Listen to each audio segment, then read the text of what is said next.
Welcome back to Ninjas in Nature, and today we're going to talk about woodworking techniques.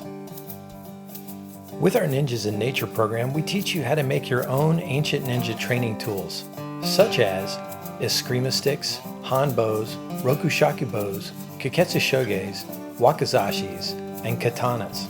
No matter which of these tools that you're making, the woodworking techniques are more or less the same for each of these. Here are some helpful tools to have for making these ancient ninja tools. We recommend a handsaw, clippers, a file or a rasp, and a knife. But if you're limited, you can just get by with a saw and a knife. Looks like we got Mr. Hand, my right-hand man here, who's going to demonstrate some woodworking techniques. Looks like he's going to use his clippers to clip off the larger branches that are coming off to the sides of his main piece of wood. And even some of the bigger knobs on the side, some old branches that were once there, you can use the clippers to remove those. Looks like he's got a saw here, and he's going to use that to remove the larger knobs that are on the sides of the wood. Next, he's cutting it to length. Now it looks like he's going to work on the bark. If it's green wood, you can usually start by peeling the bark right off with your fingers. Or using a knife will probably get rid of the bark really easily with green wood.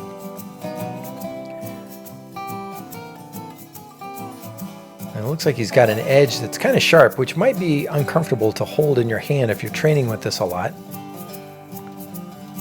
So using downward strokes, it looks like he's rounding off the edge of the ends of his wood.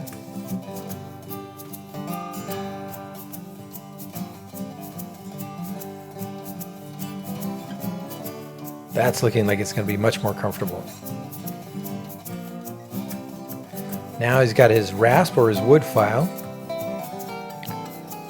And when using these files, it's important to look at them closely. This one is a Shinto rasp, which is used for green wood.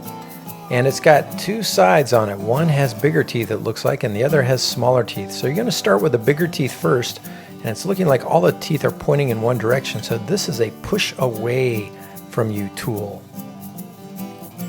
And it looks like he's rounding off and smoothing out the wood even more, making it nice and smooth to handle in your hand.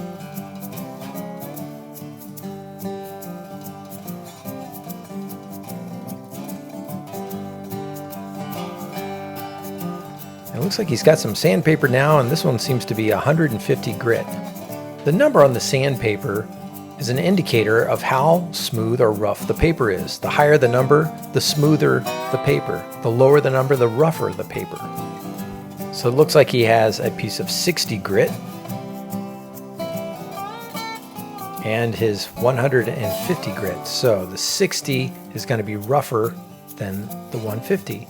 So you're going to start with the rougher sandpaper. So in this case, it looks like he's going to start with the 60 grit.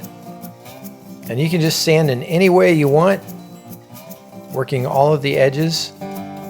And he's shifting after he's worked with his 60 grit to the finer sandpaper, which is the 150 grit.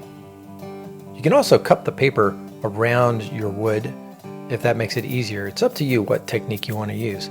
And it looks like he's got a rock even. So if you don't have sandpaper, you can go find a piece of sandstone, or this looks like a piece of lava rock. You can use the stones as your sandpaper. He's got a spoon. Let's see what he's going to do with that. And it looks like he's using the back of the spoon to burnish the wood.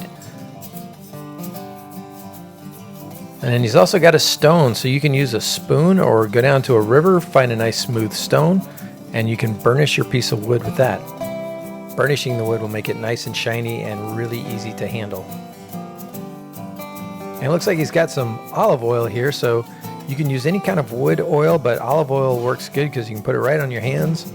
And this is going to help seal the wood and prevent it from drying out. Especially if you have a green piece of wood, you're going to want to put some oil on it, and it's going to soak it right in. So you want to do it a couple times. And then for several days afterwards, you're going to want to keep applying some oil to it to keep it nice and sealed and keep it from cracking, especially if it's green wood. For a final step, you can fire harden your wood like this piece that Mr. Hand has here. You'll notice that it's slightly brown or yellowish. To fire harden your wood, you're going to roast it slowly by the edge of a fire, but make sure you don't put it directly over the flames or over the coals, otherwise you'll burn it like in this spot right here. So now you know some woodworking basics. Time to go make your own ancient ninja tool.